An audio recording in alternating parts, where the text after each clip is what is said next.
Une méga-bassine, qu'est-ce que c'est ? C'est un énorme cratère plastifié et donc rendu étanche au milieu, entouré d'une digue. En moyenne, une méga-bassine fait 8 hectares. C'est l'équivalent de 8 terrains de foot. Et certaines peuvent aller jusqu'à 18 hectares. Les méga-bassines, ça ne se remplit pas grâce à l'eau de pluie, mais par un pompage dans les nappes et les cours d'eau.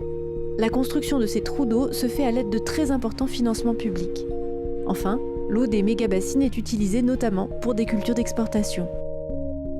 C'est une aberration. Elles sont remplies non pas avec l'eau de pluie, mais ils le pompent l'hiver dans les nappes phréatiques. Ceux qui ont les moyens de créer une bassine vont privatiser une partie de la nappe et elle va baisser pour tout le monde. C'est une aberration technologique, c'est une aberration de l'histoire, c'est complètement à l'envers du cycle naturel de l'eau. Ces modèles-là sont vraiment une énième fausse solution de l'agro-industrie pour profiter jusqu'au bout de ce qu'elle peut tirer. La priorité de ces bassines n'est pas de produire des petits légumes pour les cantines du coin, mais bien de faire de la céréale ou de l'élevage intensif pour de l'export. Si on est obligé de revenir ici, je préfère que ça ne se produise pas.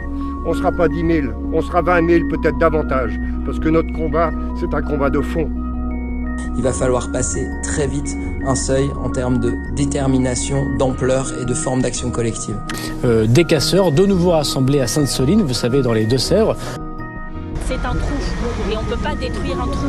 Donc 3200 gendarmes, CRS, policiers pour défendre un trou où il n'y a rien à détruire, c'est quand même un peu disproportionné. Ces bassines ne vont pas se construire parce qu'on va lutter de manière déterminée, on va une nouvelle fois leur faire rendre gorge et les faire reculer comme on le fait depuis 4 ans.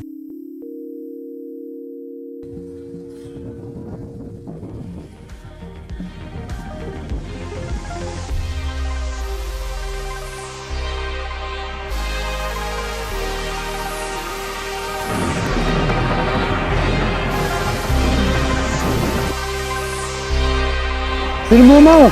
Si on ne réagit pas maintenant, ça sera trop tard.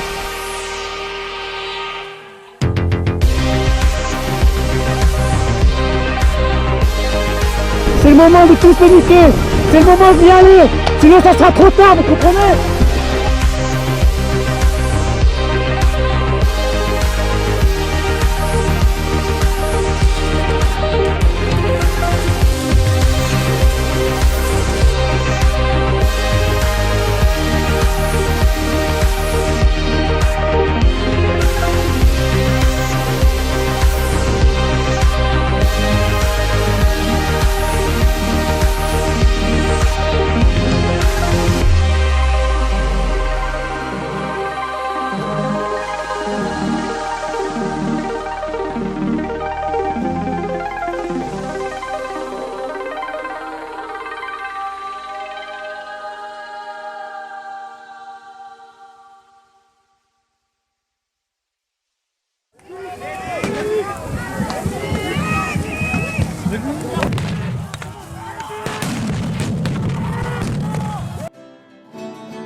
Il faut aller au niveau des gendarmes. Nous, on envoie Ouais, non, mais on peut, c'est pas possible. Moi, je dis que c'est pas possible. Là, il y a un nuage de lacrymo qui doit faire 300 mètres de long sur 50 de haut. On a eu le médecin sur place qui lui a expliqué la situation, c'est qu'on n'enverra pas d'hélico ou de moyens tueurs sur place pour l'instant, deux sont envoyés par les forces de l'ordre. On n'a pas d'autorisation d'envoyer des trains sur place parce que c'est considéré comme étant dangereux sur place.